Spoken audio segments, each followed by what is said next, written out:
धोखे से नीच ने करो सती संभोग। प्रगट हो गया अंत में पापी को सहयोग। इज्जत को बिगाड़ दिया और वो राक्षस इज्जत को बिगाड़ करके अपने असली रूप में आ गया और हंसने लगा। जैसे ही पवन रेखा ने देखा ये मेरा पति नहीं है, ये नीच राक्षस है, तब तो वो श्राप देने लगी, रोने लगी, बिलखने लगी और कहने लगी, नालायक कमीने, तूने मेरी इज्जत को बिगाड़ दिया।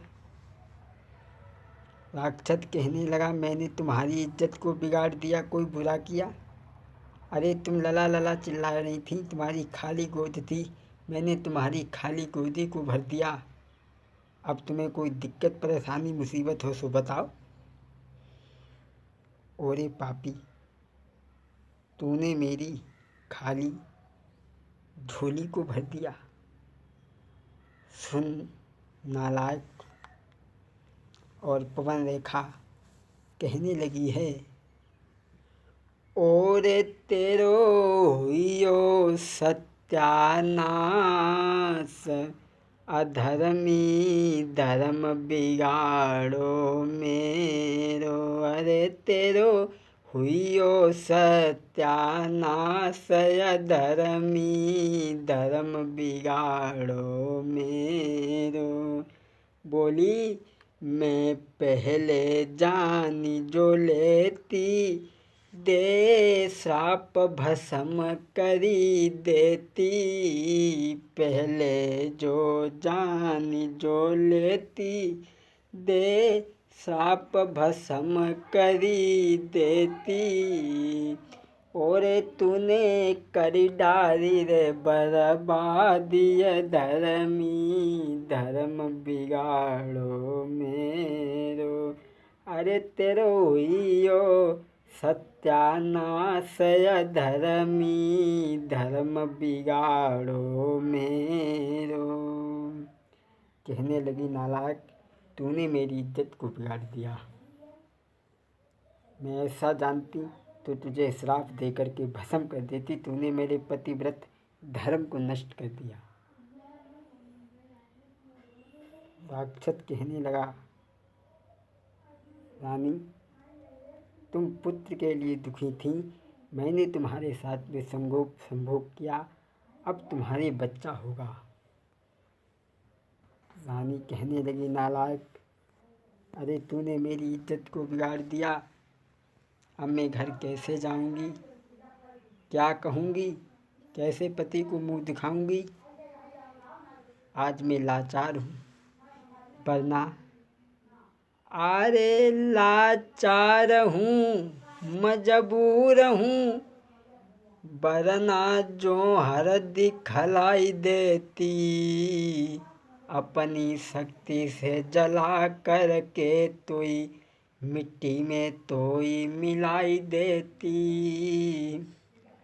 लाचार हूँ, मजबूर हूँ, वरना जो हर दिखलाई देती, अपनी शक्ति से जला करके मिट्टी में तुझे मिला देती। कहने लगी, अब भागी, मैं तुझे जला करके राख कर देती, ऐसा जानती। राक्षस कहने लगा, रानी सुनो, मैंने तुम्हारी गोदी को भर दिया, कोई बुरा नहीं किया, तुम्हारे बच्चा पैदा होगा। और सुन, कैसा बेटा पैदा होगा? तो पवन रेखा कहने लगी, तेरे जैसा पैदा होगा, नीच राक्षस अय्यास। राक्षस कहने लगा, सुन, मेरे बिंदु से बेटा होगा, लेकिन कैसा होगा? अरे मेरे समान योद्धा होगा, और भाई जीत न कोई पाएगा। मेरे समान योद्धा होगा। होगा। मेरे समान योद्धा होगा जी, मेरे समान योद्धा होगा। भाई जीत न कोई पाएगा। राजा और नर की बात कहाँ, बातें इंद्रहारी के जाएगा। राजा और नर की बात कहाँ। और सुनो रानी, ऋषियों और ब्राह्मणों को, ऋषियों मुनियों और ब्राह्मणों को बेशक बेवजह सताएगा। पर याद रहे लेकिन रानी, पर ध्यान रहे इतनों रानी। प्रभु हाथ से मारा जाएगा, ये ध्यान रहे इतनों रानी। प्रभु हाथ से मारा जाएगा। अक्षत कहने लगा, मेरे समान बेटा होगा, बलवान होगा, लेकिन ध्यान रहे वो ऋषियों और ब्राह्मणों को बेबात बेवजह बहुत सताएगा, बहुत प्रजा को दुख देगा। और उसे स्वयं भगवान के हाथों मुक्ति मिलेगी। इतना कहकर के राक्षस तो वहाँ से गायब हो गया।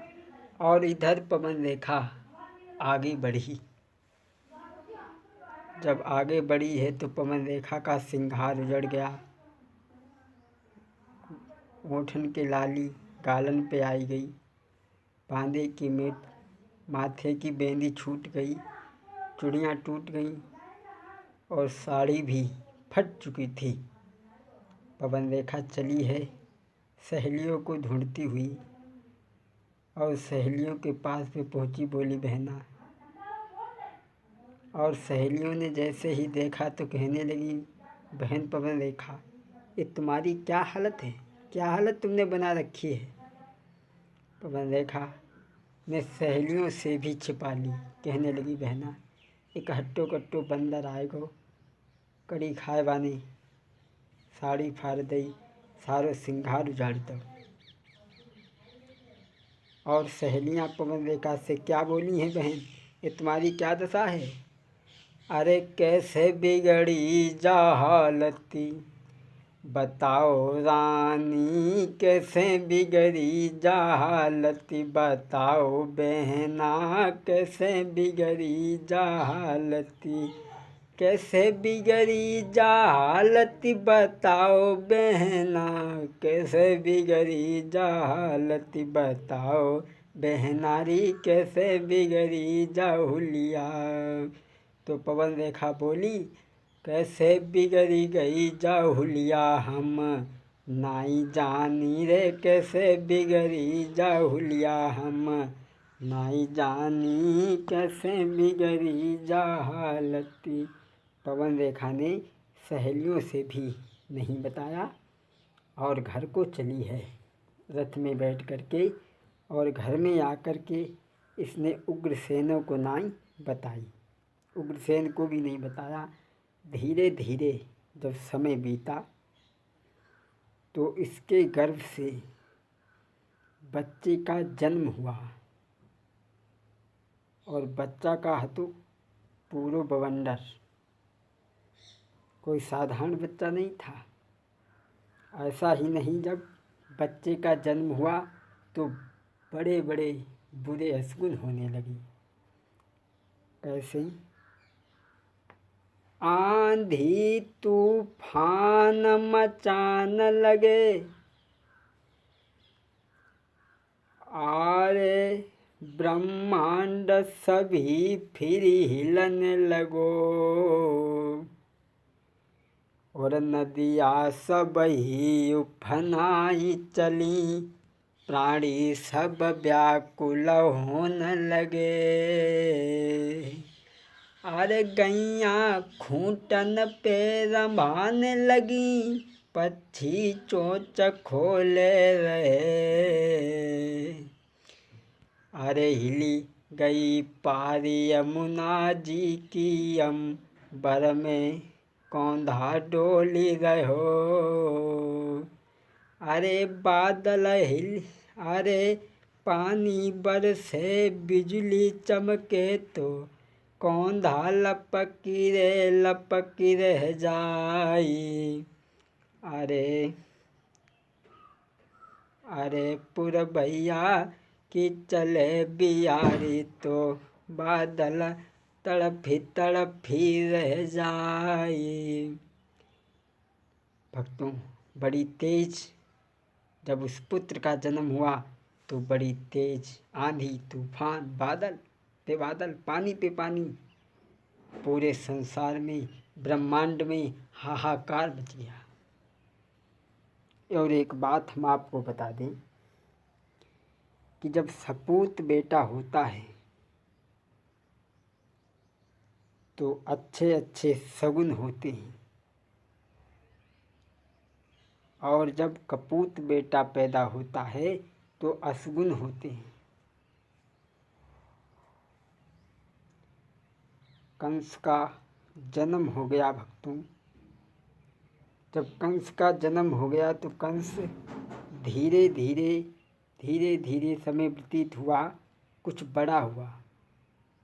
5 साल का जब कंस हो गया तो ये क्या करता है, बाहर खेलने के लिए जाता है, बच्चों के साथ में खेलता है और बच्चों से पूछता है कि भैया तुम्हारे घर में आज क्या बना था।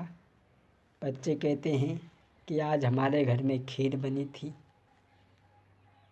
कंस कहता है अब हम ऐसे नहीं मानेंगे, हमें जीभ निकाल करके दिखाओ, हमें टेस्ट कराओ।